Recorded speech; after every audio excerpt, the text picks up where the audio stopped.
Сайн байцгаана уу эрхэм мөндөд үзэгчдээ. Монгол телевиз Терминал 1 TV студиэс чөлөөт ярилцлагын нэг шинэ дугаар үзэгч та бүхэнд хүргэж гэж байна. За өнөөдөр гайхалтай хоёр тамирчин охиныг студидтэй урьлаа. Энэ бол Монгол улсын гавьяа тамирчин, Монгол улсын 3-ыг харьцан 3 сагсан бөмбөгийн шгшээ багийн тамирчин Хулан болон Монгол улсын 3-ыг харьцан 3 сагсан бөмбөгийн шгшээ багийн тамирчин Болор цэцэг буюу Бобо ирсэн байна. Сайн байна уу хүмүүс аа? Өдрийн мэнд. Сайн байна уу? Өдрийн мэнд. За сайхан шинэлсэн үү? Цагаан сарын дараа уулзж байгаа учраас сайхан. Энэ жил өстой өргөн дэлгэр өстой сайхан боллоо. Бобогийн хувьд сар шинэ хэр болж өнгөрөв? Өстой гоё болсон. Аха. Тэгэхээр өнгөрсөн жилийн хувьд буюу одоо морь жил гарахын өмнө бол Монгол улсын сагсан бөмбөгийн шгшээ багийн тамирчдын хувьд маш амжилттай сайхан жил болж өнгөрлөө. Тэр ялангуяа эмэгтэй 3-ыг харьцан 3-ын шгшээ багийн хувьд бол дэлхийн аваргаас мөнгөн медалийг хүртсэн их орондоо ийм гайхамшигтай цаг хугацаа болж өнгөрлөө. Тэгээд ер нь энэчнээс эхлэлтэй гурлаа яри гэж бодож байна. Одоо тухайн үеийн мөнгөн медаль авахын үеийн багийн бүрэлдэхүүнийг хулан бас иргэн үзэгчтэй сануулахгүй юу? Бобогийн хувьд маань одоо яг дэлхийн аваргад ороогүй ч гэсэн дэлхийн аваргаас өмнө бас 3-ыг харьцан 3-ын шгшээ агийнхаа тамирчин байсан шүү дээ, тийм ээ? Тийм. Одоо саяхан юм шиг санагдаж байгаа боловч одоо баг жил боллоо шүү дээ. Баг болох ч байгаа юм байна. Тэгээд манай багийн бүрэлдэхүүнд бол цэрэн лам, ариун цэцэг, нандин өсрөл гээд бид дөрөв тоглож байсан.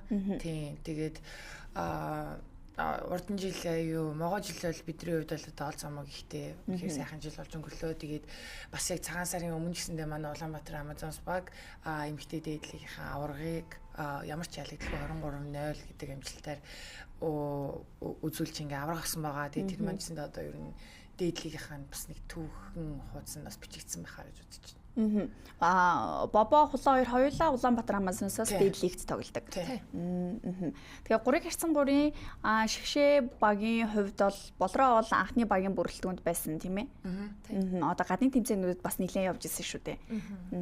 Тэгэхээр ер нь хэдэн оноос эхэлж ер нь манай хоёр сагсан бөмбөгийн спорттой амьдралаа холбоо хэр удаа хугацаанд тоглож байна? Би бол одоо нэг яг 14 дэх жил рүүгээ орох гэж байна. Хөөх. Тийм. Миний хувьд болохоор 18 тагаас хойш тоглосон гэхээр одоо бараг л 8 жил болох ч байгаа юм уу? Тийм 8 жил болох ч байгаа юм байна. Тэгээд бас аюу хурдан өнгөрт юм байна. Тэгээд 3-9-3 яг шгшээ багаарт тоглоод эхлээд бол залуучуудын шгшээгээс тоглодог байсан. Тэгээд одоо ер нь бол бараг 7 дахь жилдээ залуучуудын шгшээгээс тэгээд насан туршны шгшээд жилдчихсэн. Бобогийн хувьд хизээ 3 гурт очсон. Би ч 2019 онд хамгийн анхныхаа тэмцээнд яваад тэгээд 23 насны шгшээдээ явж байгаад яг баг энэ жилээс л яг одоо насанд хүрч рүү орж байна 24-т. Тэгэхээр хоёулаа бол их сургуулаа төгссөн. Бобогийн хувьд одоо өмнө нь Жакартагийн тэмцээн гэдэг ч юм уу тий 19 он гэдэг ч юм бас нэлээд эрт 3-ыг харьцан 3-ын шгшээгт орж исэн биз дээ. Хэсэг хугацаанд бас яг одоо мэржлийн дээдлихтэй тоглох үедээ 3-ыг харьцах 3 багтаа одоо багтахгүй байсан гэж ойлгож болох уу? Үгүй яг багтчихсан. Гэхдээ залуучуудын шгшээ багаас л ингээ ороо явж исэн. Насан туршидтээс бол бас нэг орж байгаагүй хаа нэг жилдээ нэг ганц манц удаа яг боломж нь олдвол яг ингээд ороо явчихдаг гэсэн юм. Гэхдээ ер нь бол ихэвчлэн залуучуудын шгшээгээс орж байгаа. Голноос нөгөө бэрхтэлтэй байсан болохоор 2 жилийн хугацаанд яг бас тоглож чадаагүй. Тэгээ урдан жилээс л яг ерөнхий бас нууц шил ягаад бэртэл авсан бэ? Бас тоглолтын үеэр бэртсэн үү? Тэ 23 насны нөгөө залуучуудын шгшээ багаас тоглож явж байгаад Египтэд бэртээд тэгээд ер нь бол 2 жил баг нэг эхний жил нь бол угаасаа ингээд тоглож чадаагүй ерөөсөө гүүж мүүгээд бөмбөгтэй ер нь нэг харьцаагүй. Тэгээд 2 дахь жилээсээ яг ингээд арай гайгүй болоод бөмбөгтэй харьцсан ч гэсэн яг 1 жил яг алхассан байсан болохоор бас нэг сайн тоглож чадаагүй. Тэгээд ер нь бол өмнөх жилээс л илүү сайн тоглож эхэлж байгаа. Одоо бол бэртлийн хувьд эдгэрэлт нь ер нь хэр байна? Бүрэн ер нь тоглох боломжтой байна. Одоо л 100% итгэсэн. Сая тэгэхээр дээдлигийн эмэгтэйчүүдийн тоглолтын хувьд бол бас Улаанбаатар Амазонс түүх бүтээлээ гэдэг ингэж байна шүү дээ, тий. Өнгөрсөн улирлын талаар яривал ер нь ямар онцлогтой тоглолтууд хэр байв? Өнгөрсөн улирлыг яг одоо бас бацаад хэлэх юм бол үнэхээр бидний хувьд бол бас гайхалтай улирал болж өнгөрлөө гэж бодож байна. Яагаад тэгэхээр одоо бидний хувьд ингээд бас өөрсдийгөө өдрө алган хөшилсэн илүү одоо сайжруулах гэж тэмцэн баг хамт олноороо ингээд яг нэг хуудсан байж чадсан тийм ч утгаараа бас ингээд нэг ч ялагдaltaгүй үйлрэлийг өнгөрсөн гэж бодож байна. Тэгээд ер нь бидний бас яг хамтгийн том зорилго нь бид нэр манай тасалжуулагч гэсэндээ хэлдэг ерөөсөө эмэгтэй сагсан Монголын эмэгтэй сагсан бөмбөгийг дараагийн түвшинд аваачих тэр хамгийн өндөр стандартыг тавьснараа одоо бусад багууд ч гэсэндээ түүнтэй одоо адилхан хэмжээнд одоо гарахын тулд өрсөлдөн би тэгснээр бас хичээн хүрэн тий одоо яг ингээ хүмүүсийн яг ингээ сая өмнөх хөлөлийн түвш ингээ хүмүүсийн их одоо комментэд байсан л та одоо утга галах тий энэ Улаанбаатар Амазонс багийг ингээ тараагач ч гэдэм үү тий ерөөсө өрсөлдөөн алгах ч гэдэм үү тиймэрхүү зүйлүүд байсан. Гэтэ яг бид нэр энэ Улаанбаатар Амазонс одоогийн багийг бүрдүүлэхийн тулд одоо манай багийн эзэд манай баг 6-7 жил одоо бараг бүрдээ 7 жил болж байгаа байхгүй юу? Хамгийн анхны эмэгтэй мэргэжлийн клуб болж байгуулагдсан. Тийм болохоор 7 жилийг зарцуулсан болохоор бид нэр үр шимээ хүртэж байгаа юм аа. Тийм болохоор одоо бид нэр одоо loyalty гэж юм биш үү? Одоо утгагүй болоо гэж өөр багт орно гэдэг. Тэр өөрөө утгагүй зүйл хэвгүй.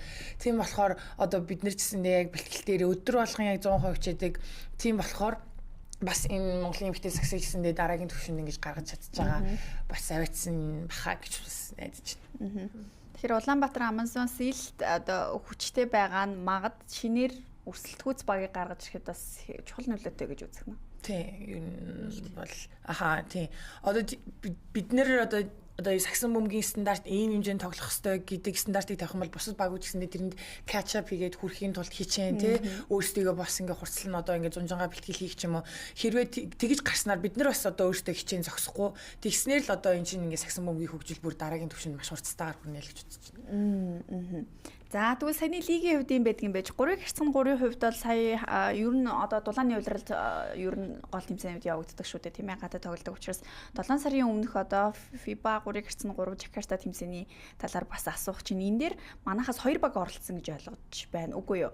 Өөрөөр хэлэх юм бол жишээлбэл одоо Шгшаагийн бүрэлдэхүүнд Номын Эрдэнэ Нарангой болор цэцэг Жавцан тулмнаар багтж байна. Харин Гавьяа Тамирчин хулан нандин үслээ ариун цэцэг нар болон болор эрдний бүрэлдэхүүнтэй баг хэсгийн нэгээр шалгарсан багтаа тоглоно гэдэг ч юм уу. Ингээд нэг өөр бүрэлдэхүүнтэй юм шиг харагдчихээн. Энийн ялгааг тайлбарлаж өгөхгүй юу?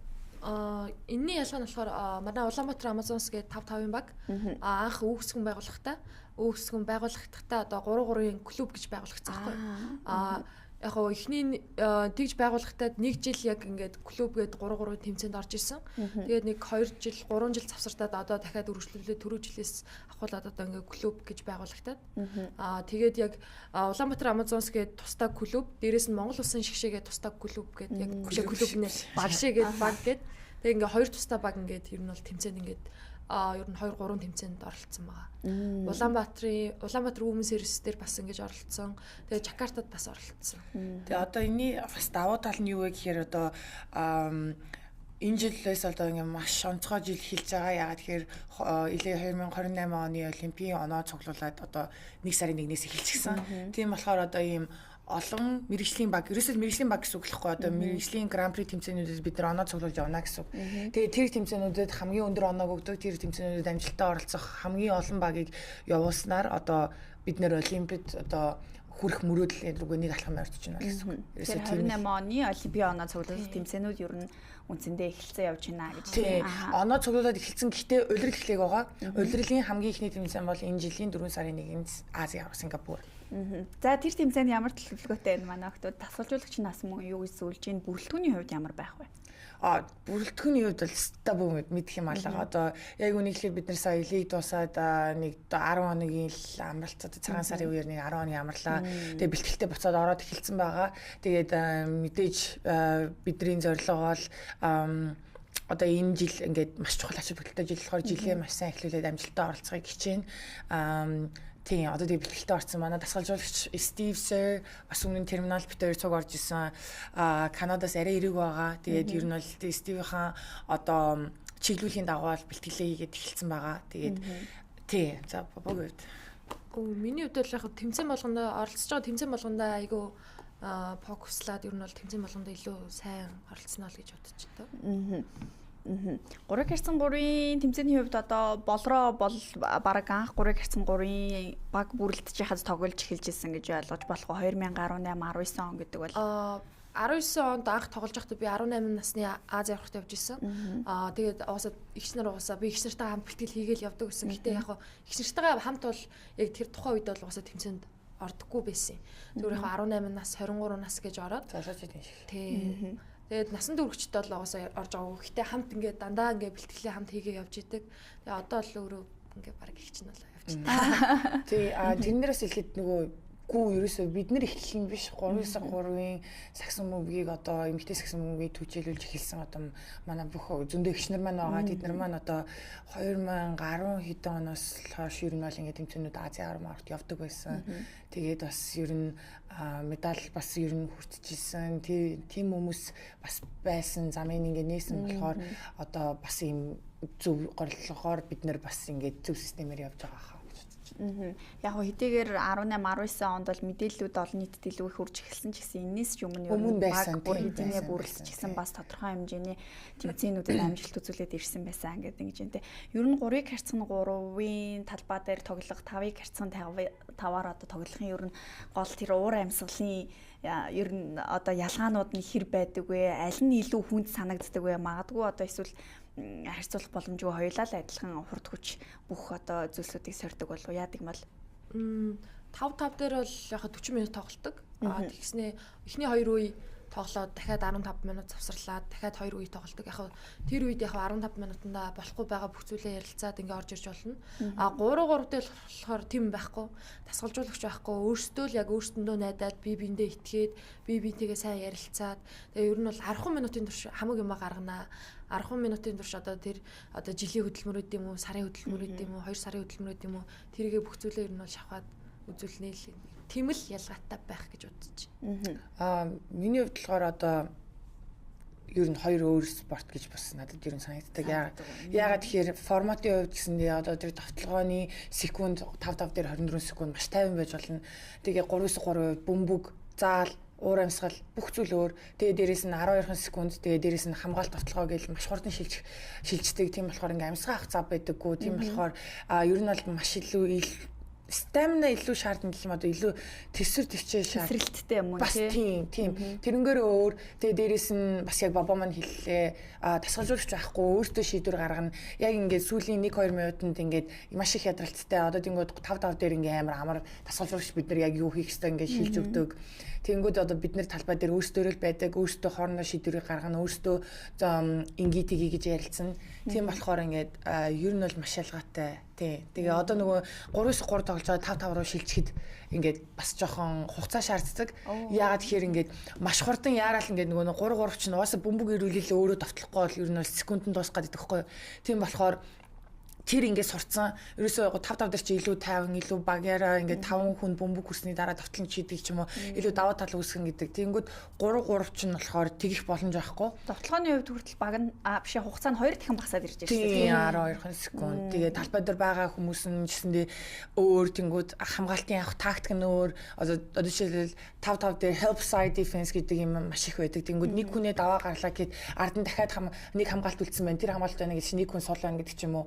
Энэ тактикийн хувьд бол маш өөр. Ингээ 3-3 дээр бол нэг хүнээ даваа гарсан байхад бол хамгаалагч хэлб байхгүй. Тийм болохоор илүү тэрнгээр надад байлаа амар санагддаг юм. Илүү амар гэхдээ илүү тесрэлттэй, илүү хурдтай. Стратегийн хувьд бол хоорондоо баг бас ярилцах тухтаач бараг цаг гарах байна юм шүү дээ, тий. Ер нь талбай дээр ядралттай үед тоглож байхад тамирчид өөрсдөө шийдвэр гаргах нь хэр оновчтой байдаг вэ? Нөгөө талаасаа 5-ыг харьцсан 5 дээр дасгалжуулагч бол тоглолтыг талбайн гаднаас харж байгаа учраас илүү оновчтой шийдлүүдийг хийгээд өөрчлөлтүүдийг хийдэг шүү дээ. Тэгэхээр 3-ыг харьцсан 3 дээр бас маш одоо тоглолтын тактикийг их сайн судалж иж орох шаардлагатай болдго юм болов. Ер нь багийн судалгааг хэр хийдэг вэ? Өрсөлдөгч нарын судалгаа. 3-3 дээр яг 5-5 дээр яг ингээд угаасаа багаар ингээд хаорондоо ярилцаад ингээд чинь 3-3 дээр бол яг зөвөр тэр 10 минутын турш яг юу хийхээ яг ингээд стараалтаа ингээд бүгдийг ингээд сайн яриад дээрэс нь талбай дээр одоо гарахаасаа өмнө ч гэсэн яг ингээд бас яриад те одоо энэ дээр ингэ шүү тэгэн шүү тэдэн минутын дээр яг одоо жоохон ядраад ивэл бие биендээ ингээд хэлж хагаад тайм авахаар байна уу яахаар байна 10 минутын турш ганцхан минутын тайм автаадаг байхгүй юу баг болгон тэгээд тэрийгээ бас сайн ярилцаад ер нь бол хоорондоо сайн ярилцаж чадахгүй байсан ч гэсэн бие биентэйгээ сайн уулзсан байгаа болохоор яг ингээд нүднийхээ харцаар ингээд ойлголцдог гэх юм уу ер нь бол тэгэхээр 3-ыг харьцсан 3-ын тоглолтын хувьд бол их онцлогтой байх нь. Тэгэхээр шгшээ багийг бүрдүүлэхдээ бас олон жил хамтдаа тогложчихсан. Би бинийгээ маш сайн ойлгодог ийм баг бүрдүүлэх нэг чухал юм тийм ээ. Ер нь бол тийм. Гэхдээ тэглээгээд одоо юу гэх юм найз нөхөрөө ч юм уу байх бас боломжгүй. Тэр бол боломжгүй. Шгшээ баг гэдэг чинь өөрөө одоо манай Монгол улсыг олон улсын дивизэнд одоо хамгийн шилдэг тамирчидтэй өрсөлдөх нь шүү дээ. Тэгэхээр одоо тэглээгээд би одоо нэг хүнтэй сайн найзалаа, нэг хүнтэй илүү сайн байлаа гэд би тэр хүнтэй нэг баг болох нь хамгийн зөв шийдвэр гэсэн үг биш. Одоо хин талбай дээр хамгийн сайн гарны иш тоглож ийн, хин талбай дээр хамгийн сайн одоо үр дүнг авчрах нэ гэдэг одоо тэр дасгалжуулагч манай гарын альбныхаа хоорондоо ярилцж байгаа л тэр шийдвэрийг ер нь гаргадаг байх таа л гэж бодож байна да. Тэгэхээр 28 оны Элийн Олимпийн оноо цуглуулах үйл явц эхэлсэн гэдэг ингэж байна тий. Тэгэхээр энэ дээр мөн 3 гэрцэн 3-ын төрлөөр оролцох олимпиад. Тийм үдээч. Тэгээ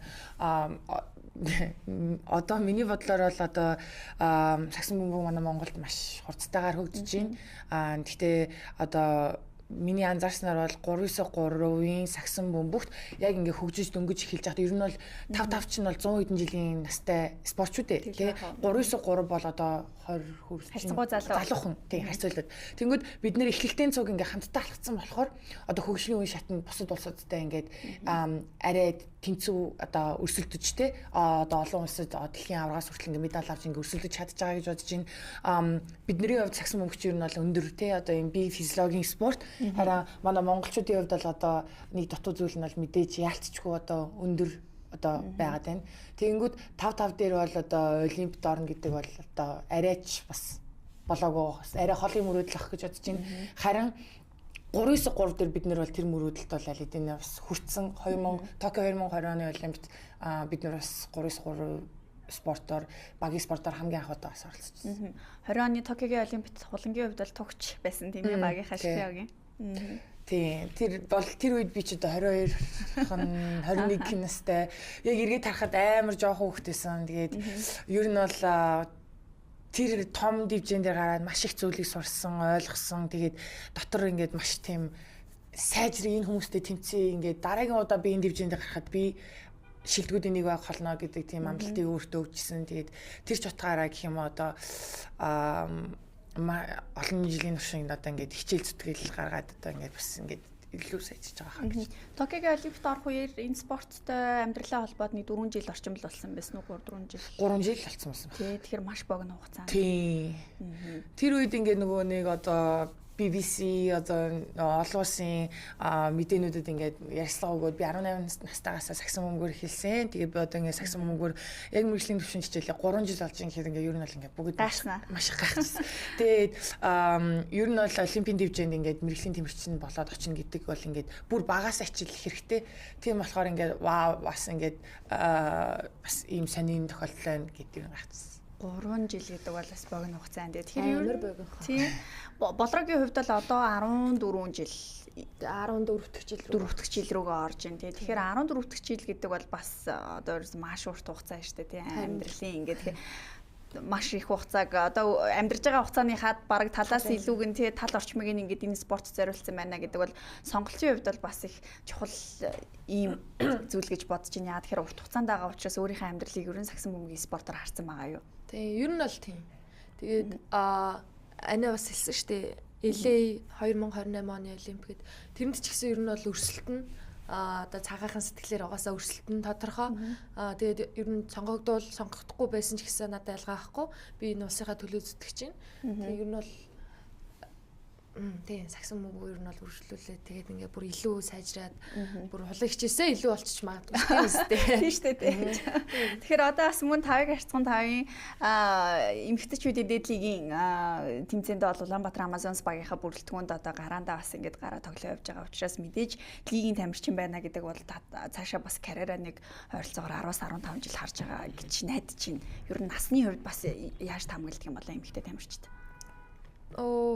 Би бол яг нэг одоо манай ингээд дээдлийн нар чинь бүр ингээд 40 хүртлээр тоглож байна. 37 38 татаа тоглож байна. Тийм учраас ер нь бол надад ч ихсэн бас ингээд болохгүй юм байхгүй. Тэгээд ер нь бол за би ч одоо яг болжтэй гэх яг нэг тиймэрхүү бодогдтол юм бол тэгээд яг нэг яг тухай тэр бодсон бодлоосоо нэгээс 2 жилийн дараа болох ч юм уу. Тэгээд нэг 37 38 настай дээрээ сайн тоглоод ивэл үргэлжлүүлэл тоглоод явж илээ нэг. Тэглээ яг энэ бол бас хүний одоо физикал нөөц шахууцдгүй гэдгийг бол NBA гайхамшигтай тамирчид бол одоо харуулж ширдээ тий одоо LeBron-оос ахуулаад тийм ээ ямар гайхамшигтай тэр онооны дунд ч үзүүлэлт хурд хүч ерөн тоглолтын үзүүлэлтүүд бол маш сайн бүр дүнг шинэ орж ирсэн залуу тамирчидтай хүртэл энэ тэнцвүүц тэдгээрээс илүү бүр үзүүлэлтүүдийг гаргаж ингэ явж штэ тийм ээ. Одоо ер нь миний бодлоор яг энэ яалтчгүй одоо шинжлэх ухаан, recovery одоо эрүүл мэндийн салбарын шинжлэх ухаан гэсэндээ бүр ингээд 21-р зуунд маш ингээд өндөр хурцтайгаар хөгжсөн тийм болохоор гэсэндээ одоо тамирчдын longevity буюу одоо энэ урт наслалт энэ peak performance энэ хамгийн өндөр хэмжээгээр өөрсдөө өрсөлдөж үзүүлэх үү гэдэг энэ хэмжээнд хүртэл ингээд бүр амар өссөн илүү удаашрсан Cristiano Ronaldo одоо тийм Messi одоо дэлхийн шилдэгүүд одоо тэрийг харуулаад баталчлаа. Тийм болохоор гэсэндээ одоо манай Монголд ч гэсэндээ одоо энэ спортын эрүүл мэндийн салбар маш бас сайн хөгжиж байна. Тамирчид гэсэндээ би өөрсдийнхөө биеийг ингээ анхаардаг болсон байна. Тийм болохоор ер нь бол тэр тал дээр бол одоо бас ер нь манай Монголын тамирчид гэсэндээ ер нь гоё удаан өрсөлдөх байхаа л гэж. Одоо жишээлбэл шимт хижээл судлаач, мэрэгжлийн багш, сэтгэл зүйч нар ингээд ер нь ажиллаж байгаа ах тий. Тэгэхээр ер нь яг спортын энэ мэрэгжлийн талбар дээр амжилт гаргахад эдгээр үзүүлэлтүүд бүгд параллельны буюу бүгд сайн үзүүлэлттэй байж иж гарна.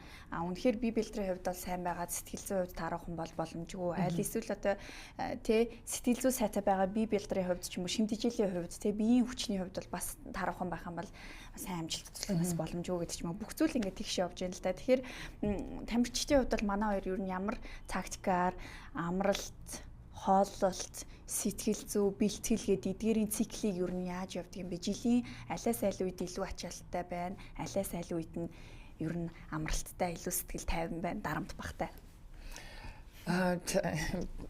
Бидний хувьд бол ер нь бол off season амралт гэж байдаггүй байна.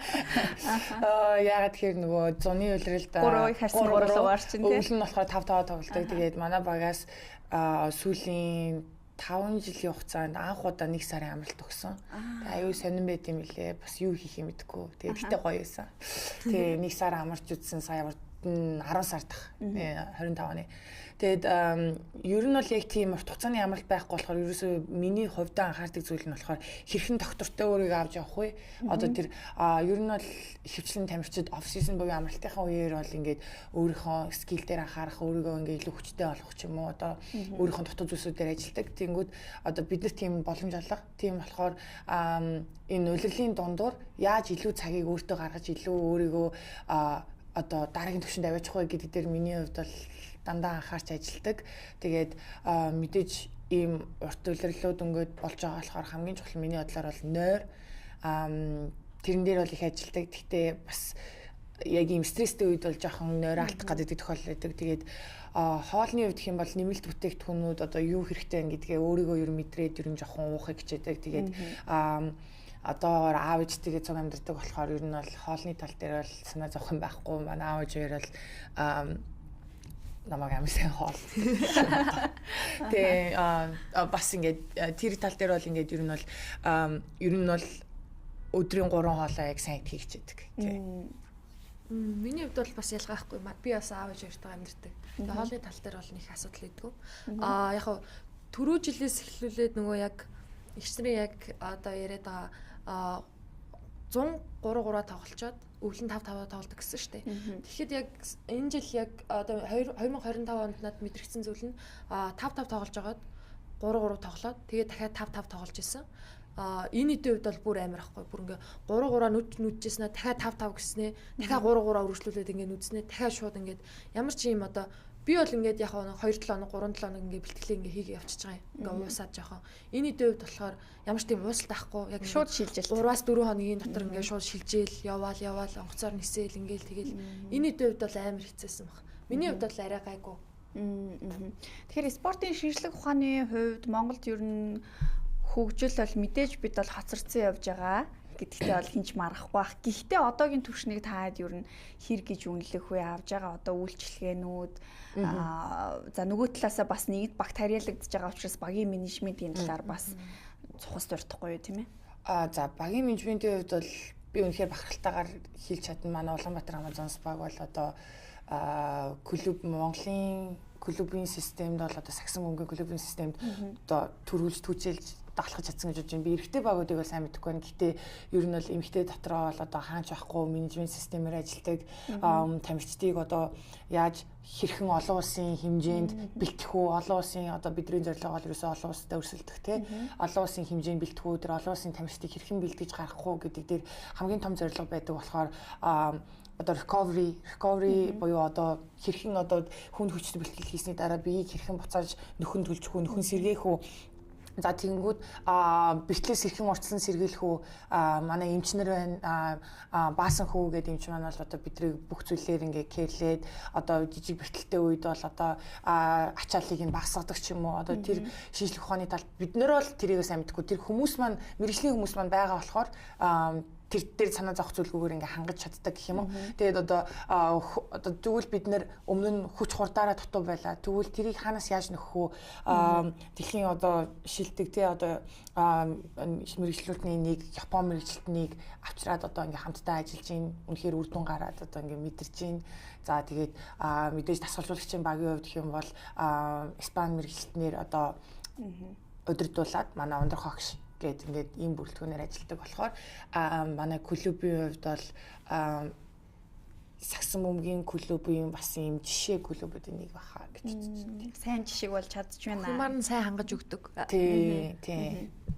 Одоо бол жишээлбэл Монголд бол одоо яг мэрэгжлийн спорт руу ороход урд нь бол давхар ажил хийдэг байсан бол сүүлийн жилүүдэд бол яг спорттой 100% цагаа зарцуулаад яг энүүгээрээ амьдрна гэдэг итгэл үнэмшил тодорхой спортуудад гарч ирж байна. Энэ бол маш ахиц дэвшилтэй зүйл юм а гэдэг залуу тамирчид бол хэлж байна. Тэгэхээр одоо энэ дээр нөгөө тамирчдын цалин болон үнэлгээний асуудлаас их яригдах бах тийм ээ. Одоо жишээлбэл гадны улс оронд эмэгтэй тамирчид ямар цалин хөлстэй байдгийг, Монголд ямар цалин хөлстэй байна. Монголд одоо дэлхийн эрэгтэй тамирчидтай харьцуулах юм бол үнэлгээ бас ойртож очих тийм боломж ер нь байгаа юу? Юу гэж та нар хардаг вэ?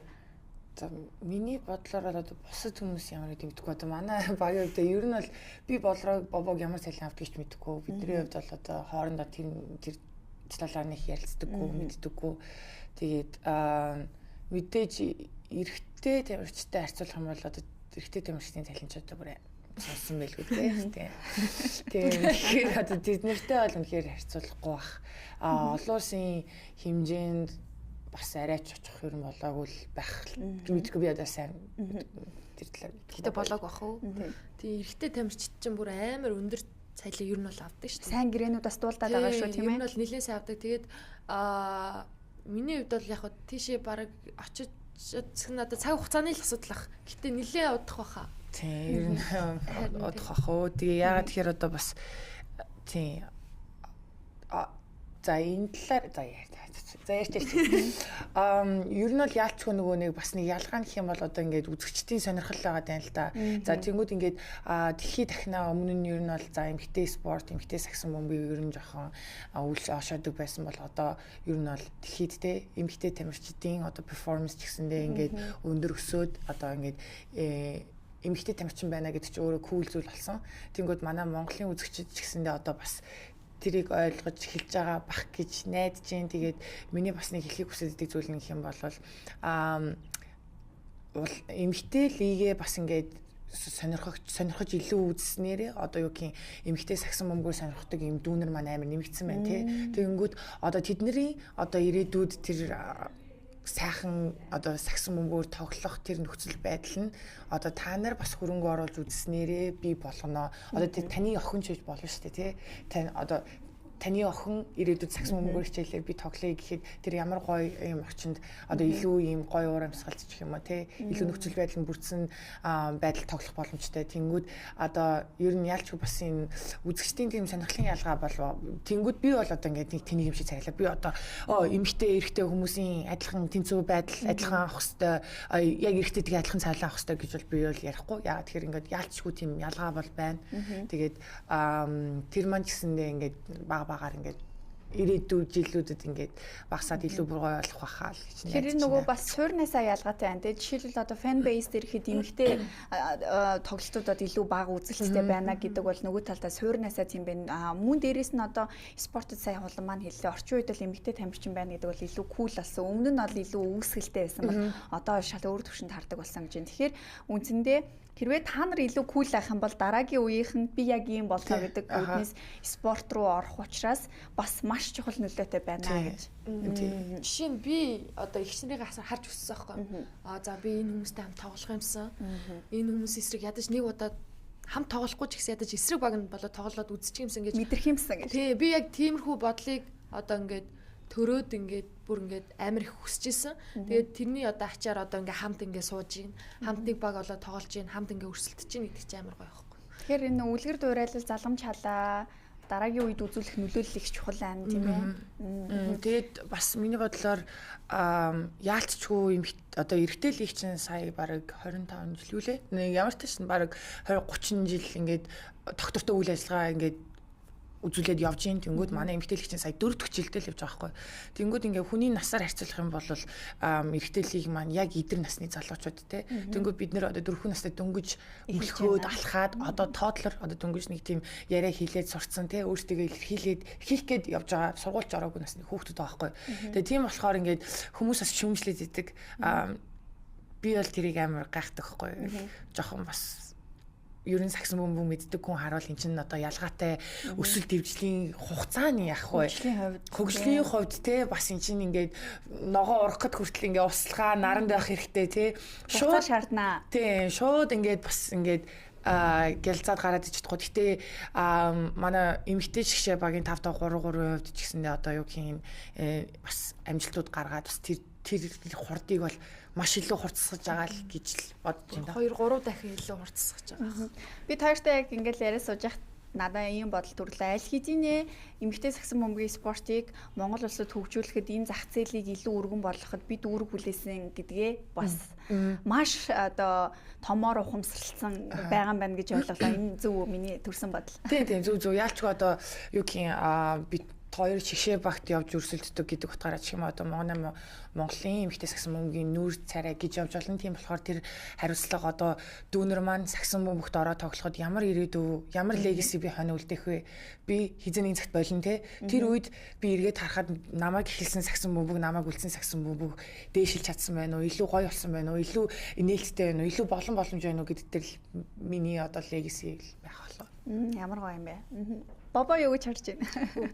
Би тэгэл ер нь бол би мэдхгүй гэхдээ нөгөө одоо сая нөгөө 2 жил нөх амар сайн тоглоог болохоор яг би бол яг одоо яг энэ орчиндоо яг ингээ гоё дасаад тэгээ бүр илүү ингээд одоо илүү өөр дээрээ төвлөрсөн.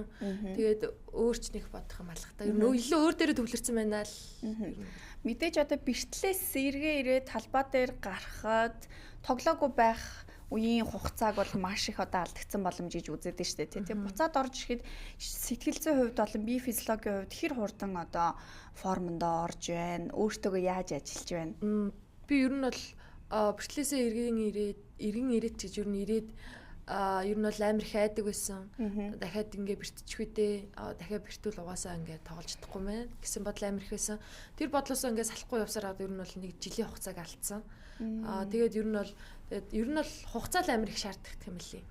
Тэгээд цаг хугацаа илүү ингээ явснараа илүү их өөртөө ингээ цаг гаргаж өөртөө ярилцсны үр дүнд одоо илүү сайн ингээ тоглоод явж байгаа гэх юм болов. Бэртлийн дараа сайн тоглоход сэтгэл зүйн маш чухал, айцгүй тоглолт их чухал байна гэж байна. Тэгэхээр энэ айцыг яаж ер нь даван туулж байна? Эсвэл одоо сайн халаалт бэлтгэл сургуулийн ачаар энэ болгоныг давж харах уу? Ер нь сэтгэл зүй бас маш чухал нөлөөтэй байна уу? Ер нь аль алийг баланслал. Ер нь бол сэтгэл зүгээрээ унтсан байх юм бол сэтгэл зүйчтэй ярьдаг ч юм уу, эсвэл одоо багийнхаа хүмүүстэй ярилцдаг ч юм уу. Тэгээд илүү их одоо ингээ гэр бүлийнхэнтэйгээ яриад дэмжлэг авдаг ч юм уу, тий. Тэгээд ер нь бол одоо ингээ бэрцэн жаах втэ одоо бэртлээгээд одоо яах втэ ямар өчөвштэй шууд тий ингээ сагсаа болно тэгээд ингээ үрслүүлээл угаасаа амьдраад явна тэгээд дээрэс нь угаасаа миний ард ингээ намайг дэмжиж байгаа хүмүүс зөндөө байна намайг урамшуулдаг хүмүүс зөндөө байна тэр хүмүүсийн ачаар л юу нь бол айцаа даван туулаад ер нь илүү их ярилцсан гэх юм уу тий тэрний үднээс л ер нь бол одоо хүртэл ингээд сайн тоглоод илүү сайжраад илүү сайжирна гэх тэгэл одоо явж байна. Анх одоо Хулан Бобо хоёр маань сагсан бөмбөгийн спортыг яагаад сонгох шалтгаанууд гарч ирсэн бэ? Би магадгүй Хуланг бол одоо гадарлаж байна. Ах нь тамирчин учраас ахаасаа үлгэр дуурайл авсан болов Бобогийн хувьд бас ямар байсан бэ? Манай хоёр ярьж өгөхгүй юу? Тийм би бас өмнө ярилцлагуудад зөндөө ярьсан яг таны хэлсэнчлэн зөв тий. Тэгээ ер нь хагаад өрөөд сагсан бөмбөгтийг дурлаж исэн. Бобогийн хувьд яажсан бэ? Миний хувьд бол би яг өмнө бас нэг ярилцлаганд орохдоо хэлжсэн. Манай аав тэгээ манай аав гэгч хоёр надад ингээд бүр ингээд хашаанд надад зориулж ингээд талбай барьж өгч байсан. Яасан бэ? Тэгээд тэрийг ингэж тоглож явж байгаад нэг яг 9-р ангид ороод яг нэг анхны яг ингээ медаль аваад тэгээд ер нь бол тэрнээс хойш амар дурлаад явсан гэх юм уу. Яг гоо 9-р ангид нөгөө аав ээж хоёр намайг ингээд сакс тоглоулахгүй одоо бойл дүн чи инглээ тэглээгээд амар их юм ярьж исэн. Тэгээд би нэг тэмцээн үндсэн. Тэгээд үндсний дараа манай гүржа багш бүр ингээд аав ээж хоёртай бүр ингээ ярьсаар хагаад би бүр ингээ хойноос нь очиод тэгээ бүр ингээ тоглож исэн. Тэгээд за энэ баг ингээ надаар гүржа багш гэхээр дарахных гэсэн үг. Тэгээ энэ баг надаар дутагдчихж байгаа юм байна. Би энэ багт хэрэгтэй юм байна гэд тийм бодлоос эхлүүлээд ер нь бол одоо юу гэх юм би энэ багт хэрэгтэй юм байна гэсэн бодлоос эхлүүлээд сагсан бөмбөгт орж эхэлсэн гэх юм. Ер нь бол илүү юм багийнхантайгаа илүү нээлттэй, илүү юм гоё аз жаргалтайгаар юм дуртай өөрийнхөө дуртай юм хийгээд тэр надад намайг одоо ингээд амар хаппи болгоод амар аз жаргалтай болгодог болохоор бүр илүү сагсанд оруулсан баха. Манай ярилцлагын үзэгчид сэтгэл үлдээхдээ манай зочдоос маш их урам зориг, амьдралын эрч хүч бүр юм шин одоо зүйлийг ингээ олж харлаа гэж айгүйх ингээд үлдээсэн байдаг. Тэгээд бас чөлөөт ярилцлагын маань нэг онцлог гэх юм бол үзэгчдэд маш сайн сайхан зүйлийг тэр ялангуяа бүр урам зоригийг тус имийг ярилцлагаараа одоо дамжуулан өгөхийг хичээдэг. Тэгээд энэ ярилцлагыг үзэж байгаа дахин одоо давтаж цаашид үзэх хүүхэд залуучууд, октод ялангуяа сагсан бөмбөгийн спортыг сонирхож байгаа залуучуудад маань маш урам болсон сайхан ярилцлага болно гэж итгэж байна. Тэгээд би сая гүржа багш гэж ингээд сонсоод шууд дарахных болов гэж мэдлээ. Спортын ордны сагсан бөмбөгийн одоо тасалжуулагчаар ажилладаг шүү дээ, тийм ээ. Одоо манай хоёр бол 4 сарын 1-нд ихний тэмцээн эхлэх гэж байна. Бэлтгэл сургуульд ер нь яаж хангагдаад явж байна? Багийн бүрэлдэхүүнд ямар хүмүүс орсон байна? За бэлтгэл сургуульд маань ер нь бол өчигдрөөс эхлээд тэгээд одоо ер нь 4-7 хоногийн турш ингээд эрчимтэйгээр бэлтгэлээ хийгээд базаагаад явах бах.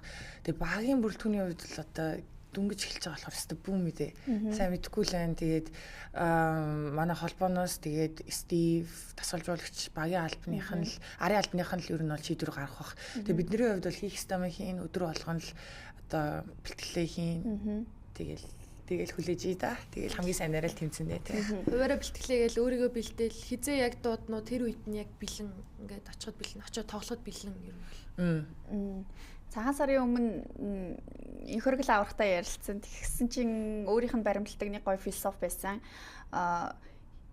Хизээ намайг дуудна тэр цагт би бэлэн л байх хэвээр. Тэгэхээр дуудагдах хүртлээр өдөр болгон бэлтгэлээ хийн. Хизээш дуудагдаж магадгүй гэсэн ийм одоо сэтгэл зүгээр энэ спорттой өөрийгөө зориулдаг гэсэн юм. Тэгэхээр ерөөсөө тэмцээнд өгөхөөр бэлтгэл хийнэ. Тэмцээн болоогүй бол жоохон амарна гэсэн ойлголт байхгүй байна, тийм ээ? Байхгүй. Ер нь бол бид нар дугаасаа тийм оф сизон гэж байдаг болохоор ер нь байнгын л бэлэн байдалтай байх хэрэгтэй. Тэгээд тэглээгээд бас ингээд одоо яд бүр өөрийгөө ядаргаанд оруулаад ингээд нөө burn out гэдэг юм чинь одоо 21-р зуунд ингээд ганцхан спорт гэлтгүү ингээд бүх салбарт үүсчээд байна шүү дээ. Залуучууд маань ер нь бол юмнаас жоохон хурдан залхдаг болсон.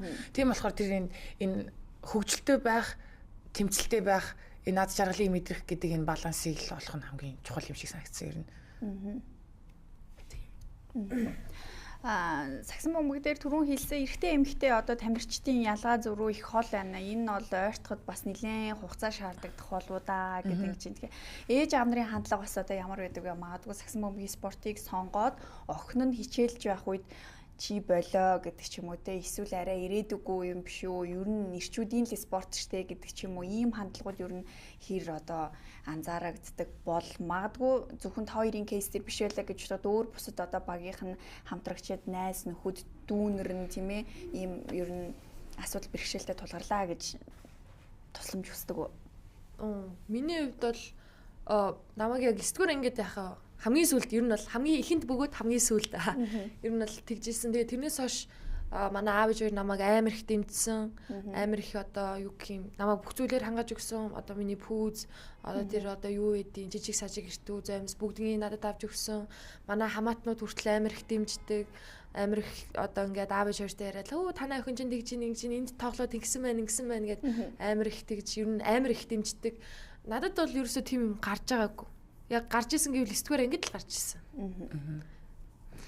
Тийм миний хувьд бол яг бас сагсан бөмбөр дөнгөж хичээлж эхэлж байхад бол яг энэ асуулт тулгарч ирсэн. Эмэгтэй хүн сагсан бөмбөр одоо тоглоод амьдран гэдэг хэцүү хичээлээ хий те угаасаа бүтэхгүй гэл яг тулгарч ирсэн. Тэгээ тэр үед болохоор би яалчуд оролцсон байсан болохоор ингээл эсэргүүд тэмцээл ингээд би өөрийнхөө замлаар яваад тэгээ ер нь бол эцэст нь манай гэрийнхэн бол хүлээн зөвшөөрсөн л тоо энэ үнэхээр дуртай юм байна.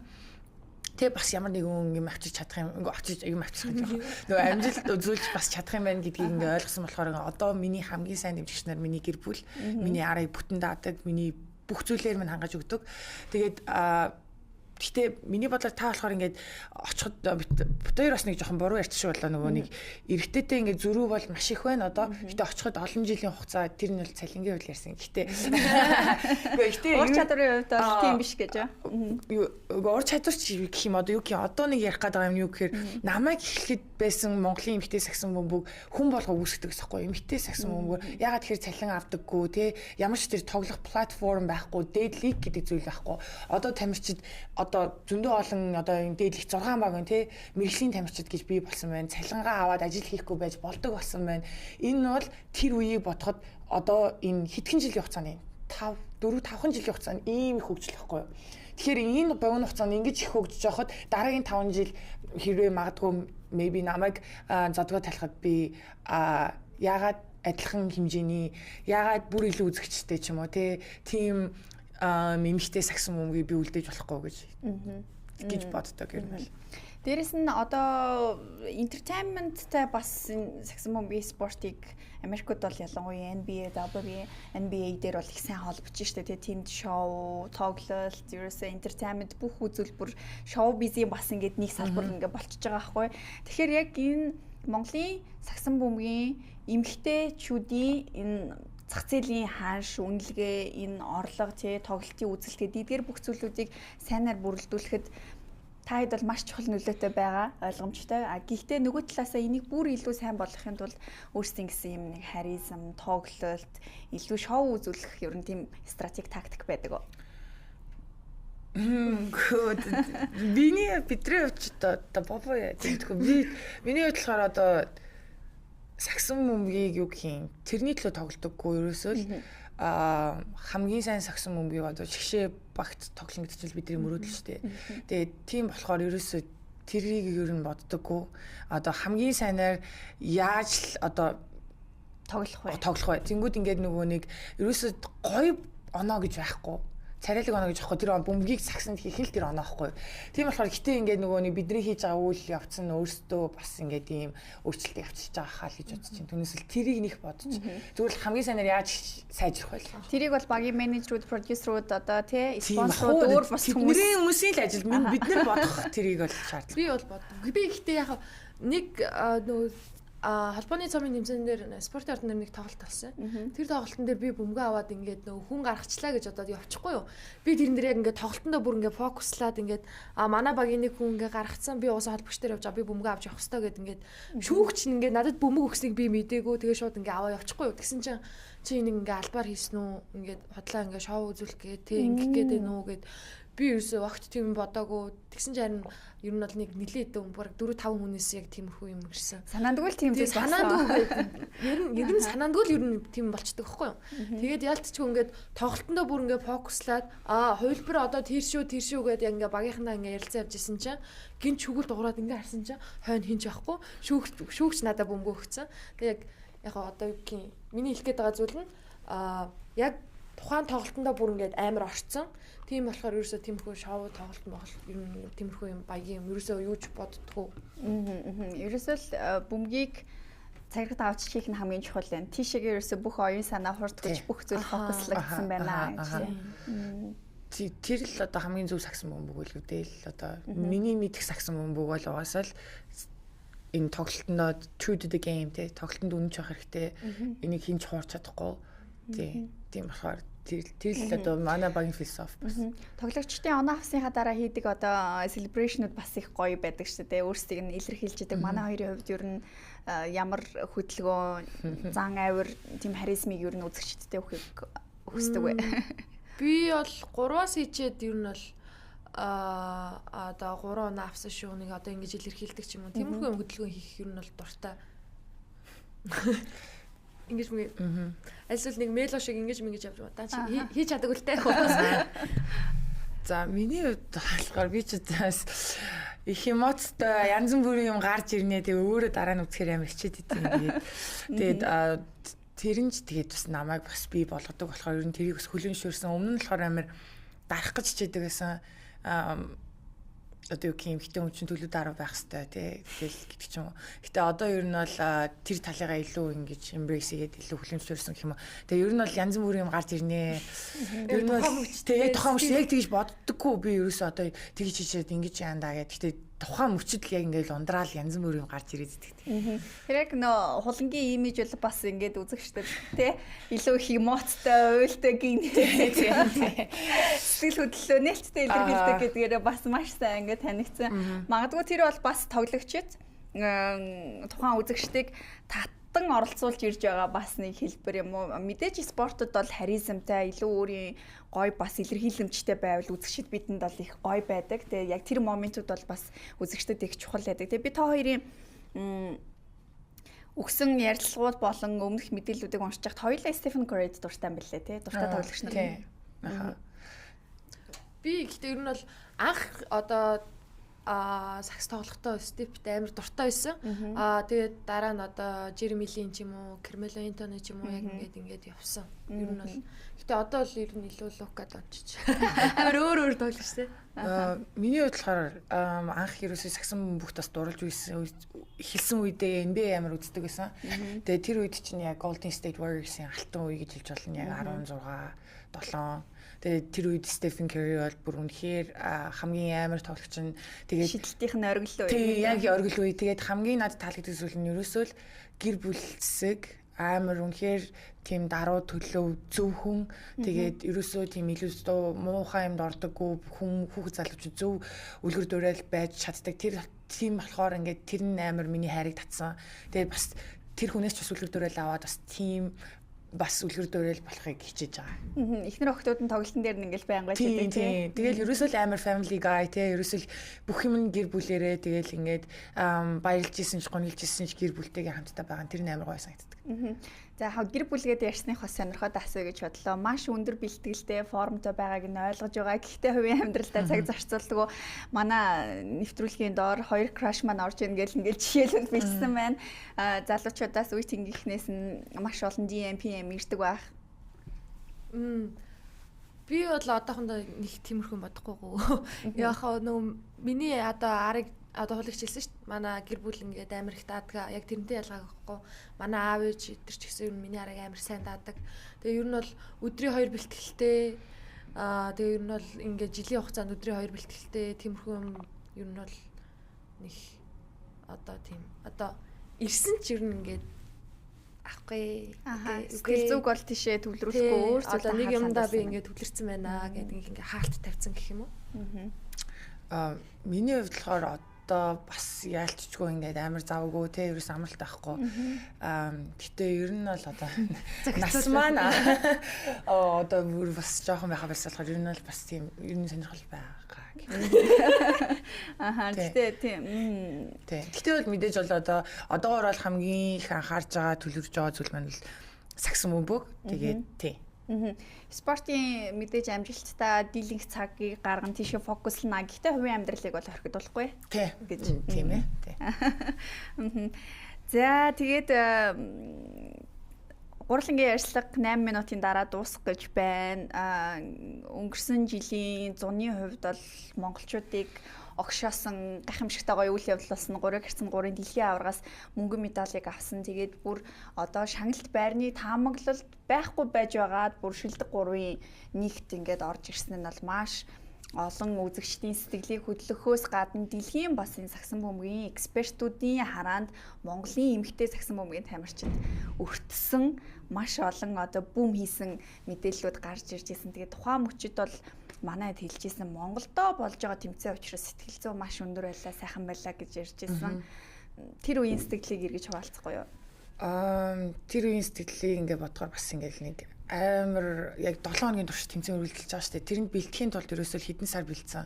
Тэгээд яг амар хурдан яг ингээд кино шиг одоо эргээ бодохоор ингээд зарим юм санддаг байхгүй. Ягаад тэгэхээр амар их юу начаал ихтэй. Тэгээл ингээд өглөөнөөс орой хүртэл ингээд нөгөө зарим өдөр нь 2 тоглоно.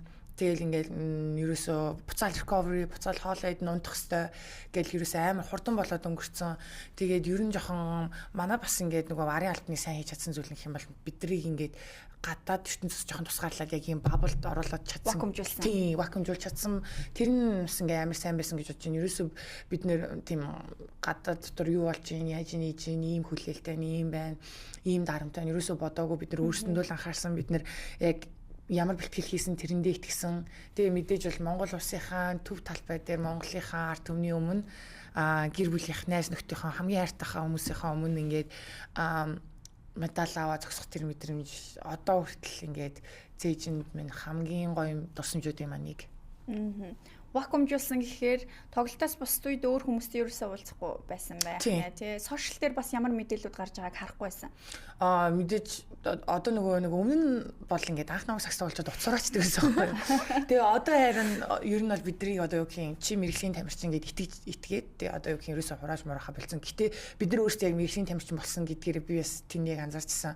Бид нар хэрэгтэй мэдээлэл аавна, хэрэггүй зүйлсээ авахгүй. Тэгээ тийм болохоор бид ерөөсөө сошиал медиа руу ч ороогүй. Миний хувьд бол тэгээ ерөөсөө тийм янз бүрийн мэдээцтэй болгоншоогүй ерөөсөө л уцаар бол ингээд найз хайртай гэр бүлийнхэнтэйгээ ярих ч юм уу хоорондоо холбогдоод хэлсэн. Дарамтны хувьд хэр байсан бэ? Хатад бол ямар ч тийм дарамт байгаагүй. Тийм. Яа тэгэхээр угаас яг таацсан өөр хэллээ нөгөө Монголд болж байгаа дэлхийн аварга гэтээ ер нь бол хүмүүсийн хүлээлт манай эрэгтэй баг дээр л байсан. Тэгээд яг тэр эрэгтэй баг маань ингээд яг хожигдоод мултарсны дараа ерөөсөө тэрийг дарамт гэж хүлээж аваагүй. Монголчууд яадгийг харуулъя. Монгол охтууд ч гэсэн сагсан бөмбөг тоглож чаддсан юм шүү. Өшөөгөө авнаа. Тийм. Нэг тийм ингээд гал ассан гэх юм уу. Ингээд нэг тийм тэрнгээр бас их хөглөгдсөн гэж. Тэгээд мөн үүний дараагаар гавьяат тамирчид цолыг хүртлээ.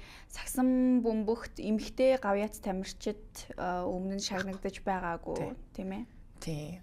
Тэр яг ингээд дэлхийн аврал дуусаал ингээд амар ядралцтай тэгэл байжсэн чинь маргааш нэг утас залгаал ерөнхийлөгчийн тамгаас биш засгийн газрын ордноос ярьж байгаа ингээд. Тэгээ ингээд маргааш ингээд та дөрөв ингээд гавьяат шагнал авахар болсон байна гэд. Бүр ингээд амар шокнд ороод яг үндэ бодоогүйсэн, хүлээгээгүйсэн, мэдээгээсэн. Тэгээд нөгөө горлуугаа ингээл видео кол хийгээл гэсэн чинь ерөөсөө ингээд бас ингээд мэдээгүй зарим нь ингээд нойрмог хөө одоо яг одоо бас яг ингээд явж дээл хөдөлтөж авъя гэ. Яагаад тэгэхээр надад нэг штэй л ээдэггүй байсан. Тэгээд бид дөрөв ингээд хамтдаа маргааш нэг дэлгүүрсээд тэгээ яг ингээд дээлээ хөдөлтөж аваа. Тэгээд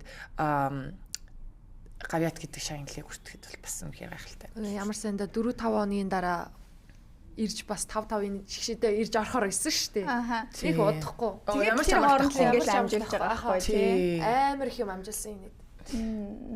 Бобогийн хувьд одоо ингээд хажуунаас нарахад хулангийн ах нь ингээд ярьсан дээр хэлжсэн цагаахаа атаархал ингээд үрж байна. Бид нар ч гэсэн бас ингээд эмэгтэйчүүд шиг ийм амжилт гаргаад гавьяат тамирчин цолоор ингээд бас сайхан шагнуулахын сан гэж бодогдож байна гэдэг шиг. Бобогийн маань хувьд бас хичнэрийгээ хараад ер нь ямар сэтгэл төрсөн бэ? Мөн цагаахан атаархал төрсөн үү? Ер нь бүр илүү ингээд мотивац авсан баг тийм ээ. Ер нь бол тийм. Тэгээ ер нь бол энэ эдийг харж л ер нь урам аав. Тэгээд ер нь бол энэ эдийг ингээд яаж тоглохыг хараад ингээд ер нь бол уйлаа зогсож исэн. Ингэчлээ ямар мундаг юм бэ гэдээ уйлаа хойно зогсож исэн. Тэгээ аль болох энэ эдийг одоо ингээд өөр юм цатааруулахгүй те буудалд нь ороод ингээд өөр гоё юм ярьдаг ч юм уу те ингээд маргаашийн тоглолт ингээд угаасаа тоглох нь тодорхой ингээд бүх зүйлээ үзүүлэх нь тодорхой гэхдээ бити ингээд сандраасаа бити юм дарам таваасаа гэсэн үднээс ингээд өөр юм ярьж инээлгдэг ч юм уу ер нь бол тиймэрхүү тал дээр ер нь бол ингээд амир их ингээд хилээд одоо ингээд ярилцаад ингээд ер нь бол явсан. Бусад багийн тоглолтууд дээр та хэд маань гаднаас үзэж байгаа учраас судалгаа хийх цагтай байсан уу? Тэр талаар ер нь та хэд маань хоорондоо санал солилцож ирсэн үү? Яг зүгээр нэг одоо юу гэх ганц хоёр үг одоо тэрийг чинь болохоор одоо яг мэдээж мэрэгжлийн хийх позишнтэй хүмүүс байгаа тийм ер нь хийддэг. Гэтэ яг ингээд зүгээр нэг юм сануулгах маягаар тий тэр тоглогч нэрээ тэн дээр тэгсэн шүү ингэсэн шүү гэх зүгээр нэг ганц хоёр үг ингээд тайлцдаг ингээд хэлэнгүүт ингээд ойлголцоол ярилцаал нэрээ тийм тэгжсэн тийм ээ гэл тэгэл нэг тиймэрхүү юм ярилцдаг. Стокой юм аа. Яг сагсан бөмбөгийн спортоос гавьяат тамирчин авсан ер нь хэд орчим тамирчин манай Монголд байна. Миний мэдгээр бүрийн агш бас гавьяат тамирчин билүү. Гавьяат тасалжуулагч арай болоог байгаа лөө. Үгүй хаа. Олон улсын инженери мастер ах. Болоог болцсон юм шиг санагдах юм. Би бас эртлийн мэдээллийг авч ирсэн юм шиг санагдав. Гэхдээ шалгаад үзье. Эмэгтэйчүүдийн хувьд бол авцсан. Харин тийм болцсон чи гавьяат багшаа. Би тэрийгээр яг тэмцээнд явж исэн юм байна. Тийм ээ. Тий. Тэгээ яг отгоогч, зулагч хоёр яг ингээд очижсэн. Санчлаа. Надаас нэг тийм мэдээлэл орж иржсэн шиг санагдав. Гавьяат тасалжуулагч цолыг авсан юм шүү. Тийм 21 онд авсан юм байна. Одоогоос 5 жилийн өмнө тийм. Гавьяат тасалжуулагч нар маань бол одоо бас байна. Тэгээд яг тамирчид тун гэвэл бас нэлээд байгаа хаа хэрэгтэй. Одоо саяхан урдан жил гэх юм бол Билгүүн, Санжир ах хоёр маань бол бас гавьяат тамирчин авсан. Одоо яг актив тоглож байгаа тамирчдаас гэвэл миний мэдхээр тийм. Тэгээ өмнө тоглож исэн гэх юм бол одоо бас нэлээд өн байгаа. Төвшин Маяр ах маань, Оги ах маань, энэ Чарав Жанс ах. Тэгээ ер нь бол ах нар донд ер нь бол нэлээд байгаа. Би бол ингээ санаанд орж ирэхгүй нэ. Тийм, дасгалжуулагч гэх юм бол одоо тулгаа дасгалжуулагч маань, баяр цагт тийм ер нь бол нэлээд байгаа. Тийм. За ингээд ер нь гурлангийн ярилцах хугацаа энэ хүрээд өндөрлж जैन. Тэгээ богино хугацаанд их олон мэдээллүүдийг авлаа. Тэгээ цаг байвал өнөөшөө чи ярихаар нь. Гэхдээ би цаг хугацаатай учраас энд ирээд дуусгая. 2028 оны зуны олимпиад 3x3-ийн Монгол улсын шигшээ баг оролцохын тулд оноо цуглуулах тэмцээнүүдэд 4 сарын 1-ээс явж эхлэх гэж гэж бид бүхэн ойлголоо. Өмнө ч гэсэн оноо цуглуулах тэмцээнүүдэд явсан байгаа тийм ээ. Тийм. Гэхдээ одоо энэ жилээс тооцогдож эхлэх гэсэн үг. Тэгэхээр яг 4 сарын 1-ээс эхлэх нэ. Тийм. За тэгэхээр 4 сарын 1-ээс эхлэх оноо цуглуулах тэмцээнүүдэд нь амжилт төсөө. 2028 оны зуны олимпиад Монгол охтуудыгаа мөн медаль одоо зүүсэн байдалтайгаар харахыг хүсэж байна. Ягаад тэгэхээр дэлхийн аваргаас мөнгөн медалийг авч чадсан юм чинь олимпийн тоглолтуудыг бас гайхамшигтайгаар бидэнд үзүүлнэ. Олон хүний урам зоригийг бадраана, олон хүүхэд залуучуудад мотивац, амьдралын урам зоригийг өгнө гэж найдаж байна. Тэгээ та хэдтэй амжилт төсөө. За, ерөөл отор шигээ. Баярлаа. Ашиг баярлаа. Сайхан хэллээ. За, тэгээд бэлтгэл сургалтын сайн байг, бэрхтэлгийн толгойрыг. За, баярлаа. За, баярлалаа үзэгчдээ. Терминалийн студиэс чөлөөт харилцаа үзэгч та бүхэнд нэг цагийн турш шууд хүрлээ. Бид өнөөдөр Монгол улсын гавьяат тамирчин, Монгол улсын 3x3 сагсан бөмбөгийн шигшээ агийн тамирчин Хулан болон Монгол улсын 3x3-ийн эмэгтэй сагсан бөмбөгийн шигшээ агийн тамирчин Болор Цэцэг буюу Боботойгоо ярилцлаа. За тэгээд энэ ярилцлагыг 18 цагаас хойш YouTube зэх терминал нэгтгэх channel дотроос чөлөөт ярилцлага гэсэн плейлистээс та бүхэн тавтан үзэх боломжтой мөн Монгол телевиз терминалийн пэйж хуудсан дээр энэ ярилцлага мөн хадгалагдана. Ингээд шууд эфирт ярилцсан хоёр тамирчиндаа баярлалаа. Утгагүй эргээд олзъя. За баярлалаа. За баяртай үзэгчтэй.